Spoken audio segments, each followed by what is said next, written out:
ওরা নিজেরা জামাত করে আর আমাকে কয় যে আমরা জামাত করি, আমরা হিন্দুই, আমরা কোন জামাত। হেরা তো নামাজ পড়ার পরে আবার মনে করেন হামলা করবে। কই গেছে হামলা করবে নামাজের পর, আর নামাজ পড়ে দেখাইতেছে কি সইবে না স্যার, তো কইছি করি হালাইছে। আমরা দেশে থাকতে আর আমরা যদি দেশে না থাকতে তো মুখ মারিয়ে হালাইতে, মুখ মারিয়ে হালাইতে, মুখ হিন্দু রাখবো না তো দেশে খাইয়ে হেরবার তো শান্তি দেয় না, হেরবার তো মুখ মারতে চায়, এরপর তো মোরাই চল্লিশ যাবো দেশ তুইয়ে, এরপর মোরা 12 যাবো, এর বিষয় আপনারা করে দেবেন, এরপর 12 চল্লিশ যাবো।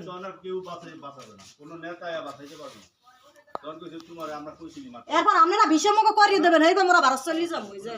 যদি নাই থাকতে পারি দেশে, যদি মাইরি শীষে ভোট দিয়া মোগল এই অবস্থা, আর মোরা দিয়ে ওরা করে সবাই জামাত, অগো বাড়ির মধ্যে সব জামাত। ওরা নিজেরা জামাত করে আর আমাকে কয় যে আমরা জামাত করি, আমরা হিন্দুই, আমরা কোন জামাত। আজকে ওরা নিজেরা ই করি, আজকে আমাকে আমরা সান্টু মেরে ভোট দিয়ে আজকে মোগ এই অবস্থা। ওরা যুবদল আইয়া অগরে হারাদিন মোগলাকে মেশি ই করে, আজকে ওরা আইয়া আবার মোগ আবার ই করে ইয়া।